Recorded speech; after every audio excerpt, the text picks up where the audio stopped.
Hello and welcome, everyone. This is Dr. Liana Lianov. I'm the president and founder of the Global Positive Health Institute, and welcome to this lifestyle medicine podcast series for the RCSI University of Medicine and Health Sciences. And today's segment is on positive psychology and the relationship between positive psychology and lifestyle medicine. And we're going to turn the tables a little bit today. I'm going to be the one being interviewed. And so we have from our team, Padraic Dunne, who is a senior lecturer at the Center for Positive Health Sciences at RCSI, University of Medicine and Health Sciences. So welcome and take it away, Padraic. Thanks very much, Liana. So I'm really excited about this conversation here today. All about positive psychology, how it integrates with positive health, and how it all integrates with lifestyle medicine. So I'm really looking forward to it. And I hope whoever's listening and watching this gets as much of it out of it as I will, I'm sure. So can we start really to discuss about what positive psychology is and how it relates to positive health? Yes, the simplest way to define positive psychology is that it is the science of flourishing. And it's flourishing at every level. We start at the individual level all the way to interrelationships, all the way to the community. We need all of that to flourish and to thrive. And lately, we've been also using this growing term of positive health, which links positive psychology, the science of thriving, with our physical health and the things that we do for physical health that comes from the realm of lifestyle medicine. And we're pulling all that together in order to promote positive health. And positive psychology, though, is a field that comes from ancient wisdoms, and we have taken it on. The modern world has taken it on and modernized it with the latest science, and the science continues to grow, and that's what's so exciting, that we're able to show how impactful it is. Great. So what we're talking about evidence-based science here, right? And even though this is millennia old, this is old wisdom, as you said, but we're repackaging it in a modern way. And it's common sense in a lot of ways, I think. And what you're saying is that in terms of positive health, I like to think of positive health almost like a 2 or 3-legged stool, where one of those legs is positive psychology, one of the other ones being lifestyle medicine. So in terms of positive psychology itself, how does it differentiate itself from regular psychology that would have been, the bedrock of the last 150 years? How does it differ between that type of psychology? Yeah, very important question is what's special and different about positive psychology compared to the rest of psychology and what we use in counseling patients. People usually think of psychology as someone who has depression or other issues, and they're going to a counselor or psychiatrist, psychologist for that assistance. And traditionally, for a long time, that was what the field was. And then along came Dr. Martin Seligman in the 80s when he was president of the American Psychological Association, and he said, wait a minute, there's more to psychology than just focusing on getting rid of the negative and dealing with all those negative emotions, even though that's very important and we need that. The psychology that we can offer for ourselves and our patients is much more than that. So it's much more than taking someone, so to speak, from -10, from their lowest point to back to their normal, their set point, which we might call 0. Because what about going from 0, your normal set point, and actually thriving, growing, becoming your best self, going all the way up to a +10? And there are things we can do to do exactly that. And not only can we do that, we almost need to do that to help ourselves thrive in the life that often gives us a lot of bumps in the road. We need that grounding to be able to weather all those storms. And so I think after that, it really took off, and we've had more and more science behind this positive psychology field. Sure. And I suppose we don't want to throw the baby out with the bathwater here. We want to include all what might be called the deficits approach to psychology, in terms of lots of people have issues in the world and medical issues that need to be treated. But as you say, what Dr. Seligman did was he said, well, let's look at the other side of this coin, and how can we get somebody not from the -10 to 0 or the functioning state, but up into the thriving and flourishing state. So, and I think that's really exciting that, you know, that we can include both of those elements. So if we're going to bring somebody like me from a functioning 0 state into a thriving state, how do we do that? What are the elements that have been studied so far that are known and shown to work for human beings? There are quite a few elements. That's why it's a growing field that needs a lot more science. And Sure. what's interesting is there also behind it a number of what we call well-being theories, frameworks, et cetera, that we don't want to get into today because that can take way too much time.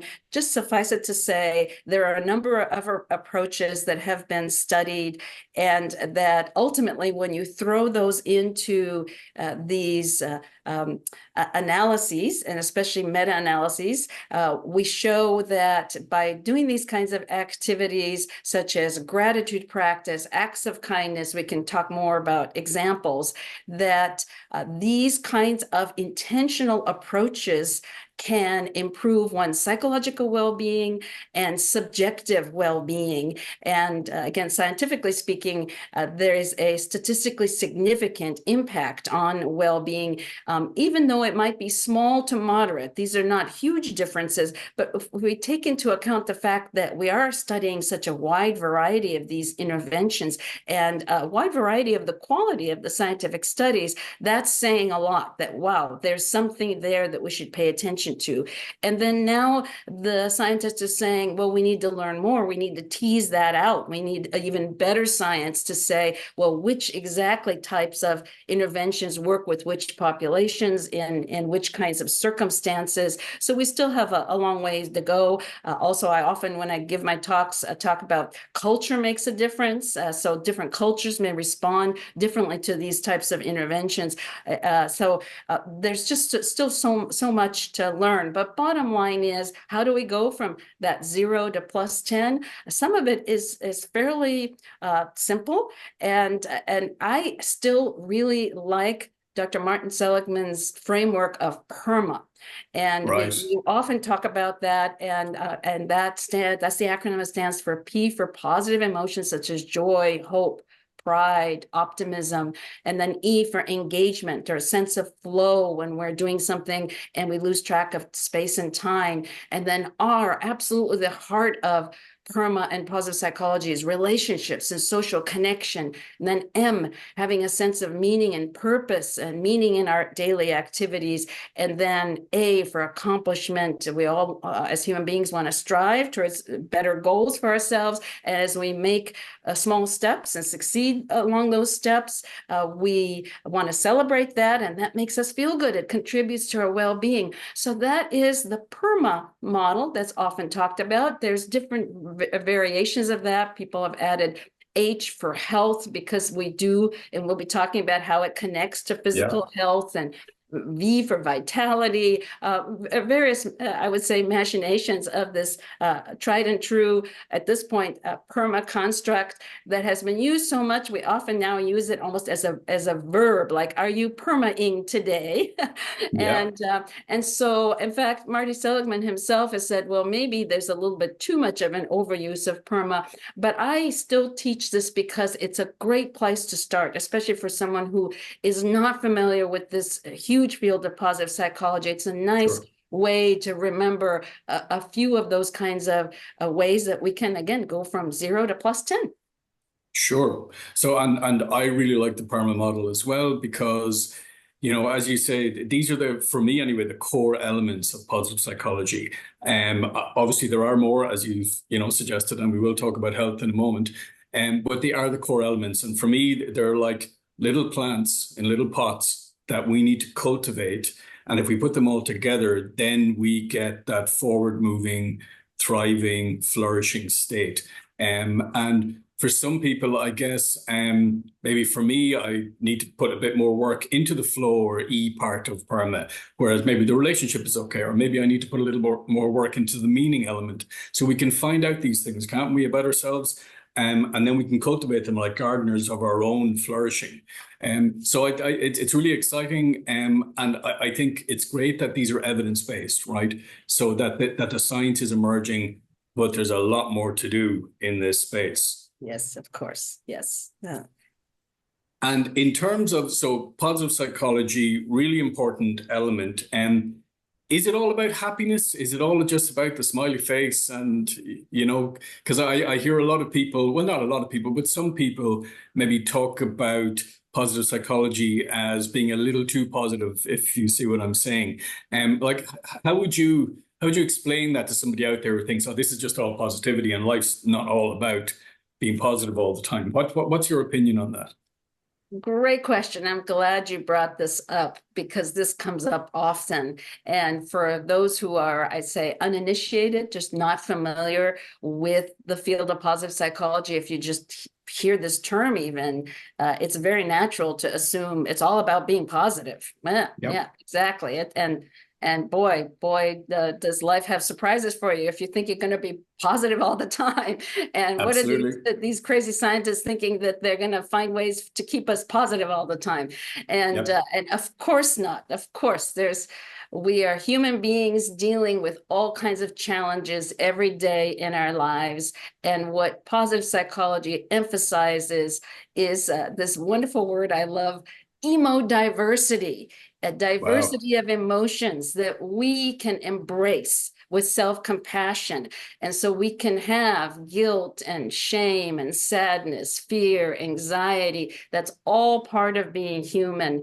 And the first step is to acknowledge wherever we are, acknowledge our emotions, and have some self-compassion for those, and realizing that we're human like everyone else. This is going to happen. And then use these kinds of interventions and approaches in positive psychology to nudge ourselves gently in a direction that is more productive, is more positive, but it doesn't mean being positive all the time or even making those shifts even quickly, sometimes depending on what's going on in our lives. These are just a set of tools, more than just. These are important foundations in our well-being that are there for us to rely upon during difficult times. Sure. So I'm allowed to be grumpy, and yet I can still flourish and thrive at the same point in time. If I'm aging, we're all aging. You can thrive and flourish in spite of advanced age. You can, I have an autoimmune disease, for example, so I've got a chronic condition. So I like to think that I can thrive and flourish in spite of a chronic condition. So it's not all about just being positive all the time, as you said. It's about cultivating these many elements of positive psychology using the PERMA model to help us grow in the future, but at the same time, be realistic. Life isn't all about smelling like roses. You mentioned tools there, and I think we all need evidence-based tools that we can really engage on a daily basis to help us with these kind of things and flourishing. So can you give us some examples of the different types of tools? For example, one that springs to my mind that I would do myself personally on a mostly daily basis is, being grateful for where I am at any given moment in time. Is that a useful tool that can be part of the positive psychology toolkit? Yes, there are so many tools that we can think about.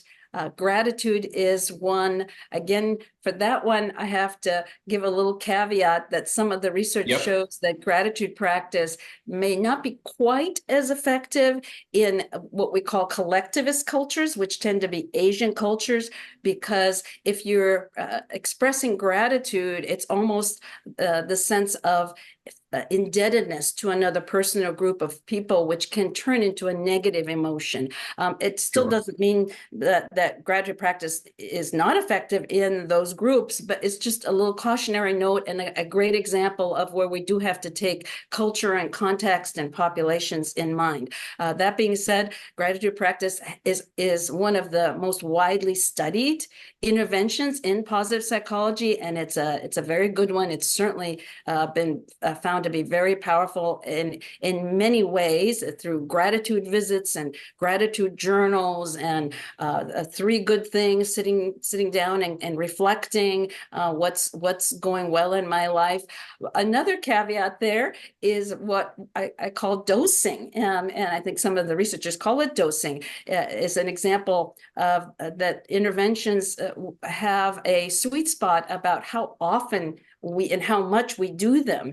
And if someone says, oh, gratitude practice, that's great, sounds great, I'm going to sit down, every night and just write down what's good in my life every night. That might work for some people, but for some people that might backfire because they start to be resentful, like, here I go again. It's 8 o'clock at night, now I'm supposed to sit here and write in my journal. All of a sudden it doesn't have that well-being effect, that positive effect. So research is showing, again, we need more research, but groups like researchers, the team with Sonia Lubomirsky in California are showing that perhaps the sweet spot for something like that is once or twice a week.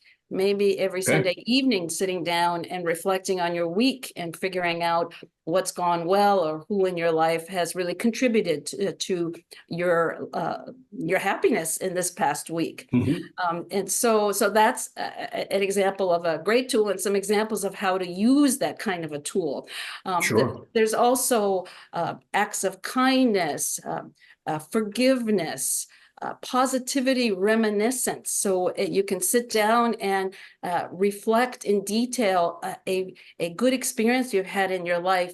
And as you're reflecting on the details of that experience, all the senses, the sights, the sounds, the smells that you experienced during that wonderful time, your brain doesn't know the difference that it's actually not happening now.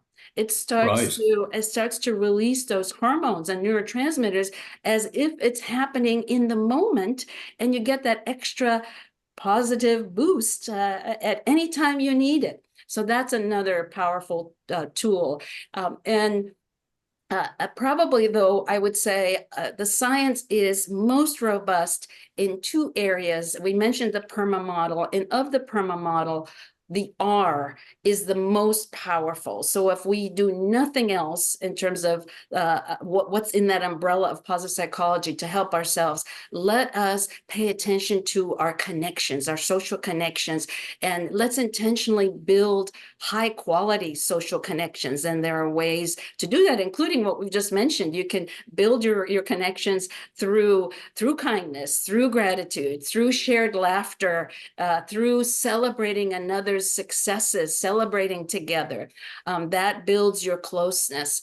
So that's very important. And a little addition there to keep in mind if someone's listening and saying, but I don't have that many family and friends, and maybe not in a situation where I can add more people in my life, but I could probably argue that I can give you examples of where maybe you sign up for a class or there are ways to meet others. But regardless, if the situation just isn't appropriate, then most of us, though, are still interacting with others throughout the day. And so authentic, genuine, positive, and momentary connections with others, it might be the grocery store checker, that genuine hello actually creates this synchrony, both behavioral and biologic synchrony between yourself and that other person, that is so powerful. It actually, these kinds of relationships then actually lower cortisol, which is that inflammatory hormone. They lower blood pressure, lower blood sugars. So there's just so many physiologic benefits. So I would say, and it feels good. It boosts happiness. So R is powerful. The relationship relationships. And then the other one that's almost as powerful is doing meaningful activities, activities that really align with our values. We call that eudaimonic positive emotions. So people may have heard of hedonia, right? Hedonic positive emotions, which is pleasure for pleasure's sake, which is great. I'm not knocking that. But from the health and well-being perspective, the eudaimonic positive emotions, the positive emotions we experience when we're really doing something that's meaningful to us, it might be taking care of our children, volunteering for an important cause, is going to come back and really help boost our well-being. So Sure. I would say those are great places to start in our toolbox with tools.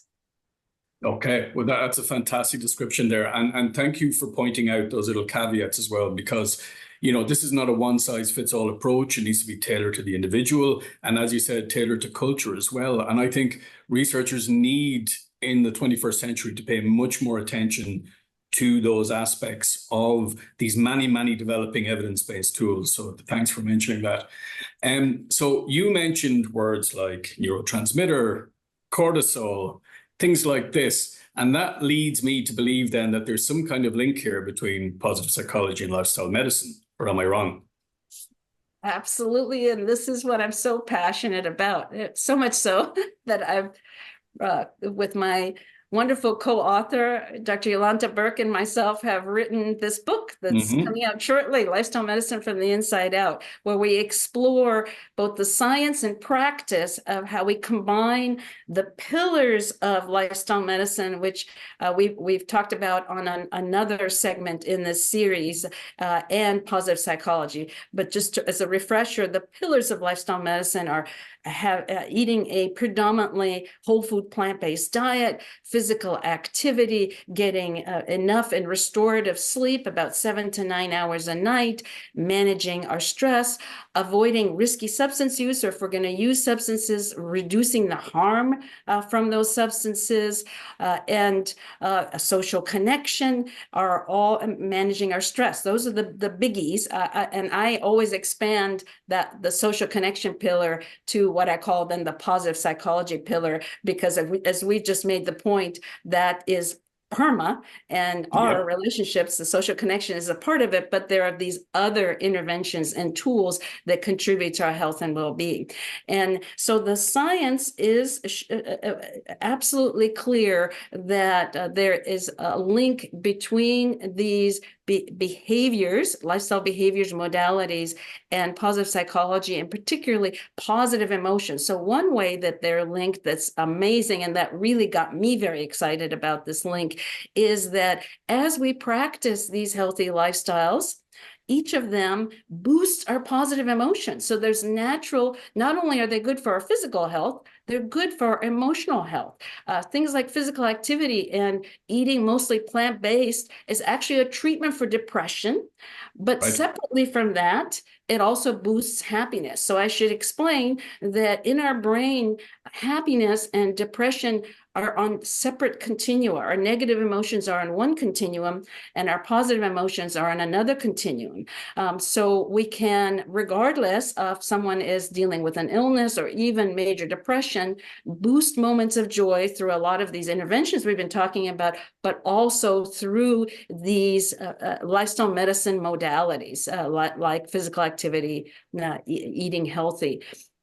And so we are showing how then that boosts our positive emotions, doing these kinds of lifestyle changes, boosts our positive emotions, but we're also showing that as we experience the positive emotions while doing these kinds of activities, it makes us more likely to do those activities. So it becomes this spiral, this reinforcing reciprocal spiral, and so much so that it makes healthy behaviors easier, because oftentimes we know that we should be doing these healthy behaviors, and it's just really difficult. Health behavior change is difficult. And so these kinds of shoulds that oftentimes we play in our minds can backfire. But if it's something kind of naturally feels good, even without thinking about it, what we call non-conscious motivation, we're going to gravitate to doing it again and again.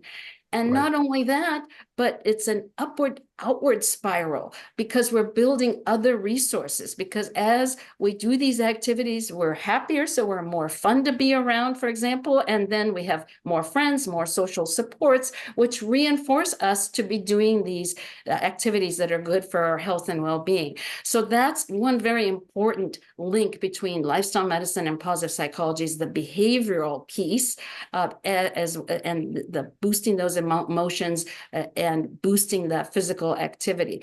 And then I think I've alluded to it. The other way that they're connected is through what I call direct physiologic benefits. So as we, of course, do these lifestyle changes, we have all the changes in our body. And as we do these positive psychology types of activities, we have those changes in our bodies. So they reinforce each other and actually expand on each other. And that's where now, as I give my talks around the world, I look at this as combining lifestyle medicine and positive psychology for positive health. It's a state of well-being that we can achieve over and above just focusing on the things that people usually hear about, like the physical activity and healthy eating. And health professionals that I teach, they know about those. And I say, that's great. We need that. That's foundational. But you could do a little more by helping your patients to do these positive psychology-based activities like the gratitude practice, acts of kindness. That should be part of their health maintenance plan, their flourishing, thriving plan, and even their treatment plan. And in fact, I am now, in essence, promoting this transformational paradigm in health and medicine, where we have a continuum of illness, where we help ourselves and our patients to move from medical and physical, mental illness to mental and physical health. And lifestyle helps us on that road. But there's another road or continuum, which takes us from languishing, from diseases of despair, from loneliness, from stress, from trauma, to becoming our best selves. And that's that positive health continuum. And in fact, I'm teaching health professionals that sometimes they absolutely need to address that positive health continuum in order to make any real progress on the illness continuum. So that's how we're combining all of this towards positive health, which is a destination and a lifelong journey.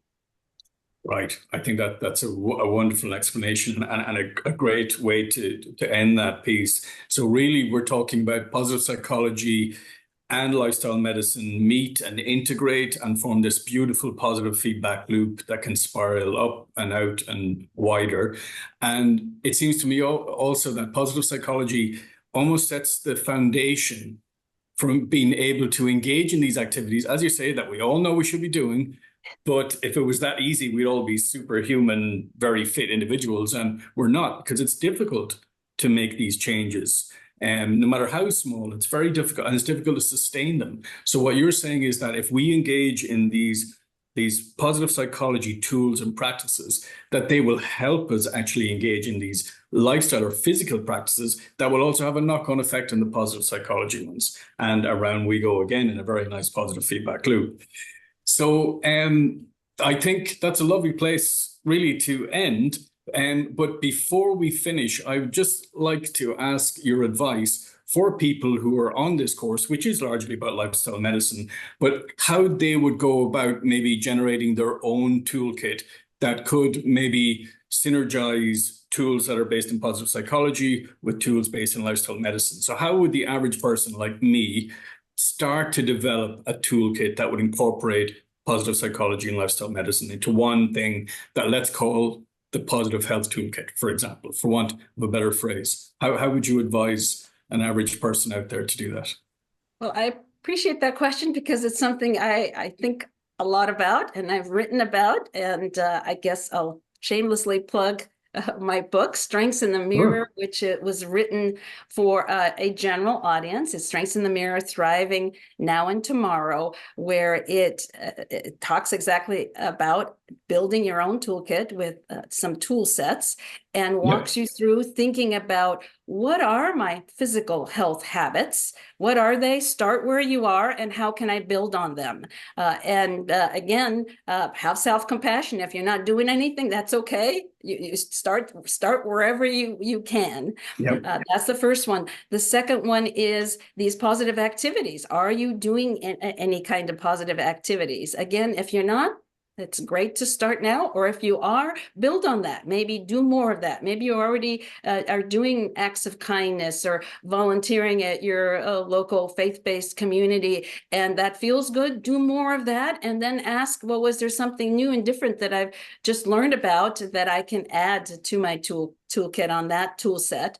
The next one is social connection, because I emphasized how much the relationships is the most robust, scientifically robust component, is to step back and look at our social networks. And one easy way to do that, to self-evaluate, is to make a list of the people in our lives. I would say, like, if you're familiar with, the sort of the x-axis, and on the y-axis on that grid, you're listing what your social needs are. Maybe it's as deep as someone to talk to about your most intimate concerns, but it could be as simple as someone to go take a walk with, or maybe you need a ride somewhere for transportation, whatever your needs are. Make that grid, put an X next to where you have someone to help you with that need, and then look at the blank spaces where you have a need, but there isn't anyone in your life to fulfill that need. And then start to brainstorm, well, how can I find someone in my life to fulfill those needs? So that's, anyway, so social assessment and our social networks is a third tool set that we need to pay attention to.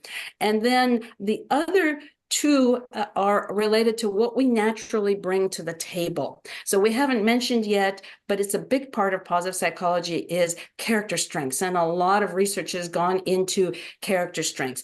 So I always say, if your whole world is falling apart, nothing else is going right, you can turn to yourself and say, what's in me? What do I naturally bring that I can build on? That might be honesty. It might be a natural penchant for forgiveness, for appreciating beauty, no matter what's going on. So we can identify those strengths. There's actually a no-cost survey that people can take online to help identify their top strengths, which we call signature strengths, at viacharacter.org. Then you answer some questions, and up pops the top ones, although you need all of these kinds of strengths in our lives at one time or another, but there are ones that come more naturally. And so that's another very important set of tools in our toolbox. And then lastly, something that's new that I'm contributing over the past few years, which is that we can personalize our approach to our well-being through our own personalities. That approach comes from the psychiatrist Carl Jung way back when. He came up with what he called cognitive functions. I call them brain strengths. There are 8 of them. And we don't have time to go into them in detail, but if someone is interested, it's certainly in the book. There are also some free resources. Actually, My Happy Avatar is a free resource that I have created at myhappyavatar.com. You can sign up, and it takes you into an app where you can take a free survey and identify your brain strengths. So these are strengths in terms of how you take in information from the world, how you make decisions about your life, and what are the natural, most comfortable ways that you do that. And you want to leverage that, because it takes less energy if we're using our strengths, so that we have more energy for other things in our lives that might come along that are difficult. So that's the basic idea. So that's another tool set in the toolbox. So those are the 5 tool sets. There's probably more that we can talk about, but I think that that's a great place for people to start to pulling it all together. Yeah, it really is. That's a wonderful place to start. And that certainly helps me. So I'd imagine it's going to help anybody who's watching or listening to this. So Liana, thank you so much for your enthusiasm in this. I mean, it's palpable through the screen here, which is great to see and hear. I think this is such a hugely important area. I'm excited about the future of this area in terms of the research and application and how it can do real things for real people like us, and help support us in what sometimes can be difficult life. It can be a happy life. It's all the mixture of everything. And how really, again, just to stress that evidence base behind a toolkit that you've just described that can help us flourish and thrive as human beings. Because I don't know about you or anybody else watching or listening to this, but I don't want just to be functional. I want to thrive in the best possible way I can, no matter what's happening to me in my life. So thanks very much for that introduction to positive psychology and how it can be integrated with lifestyle medicine for better health. Thanks very much. Thank you so much, Padraic, and thank you for interviewing me in this series. And thank you to our listeners for this lifestyle medicine podcast series. And this was the segment on positive psychology and lifestyle medicine. And we hope to see you on another one of these segments. In the meantime, take care, everybody. Bye-bye.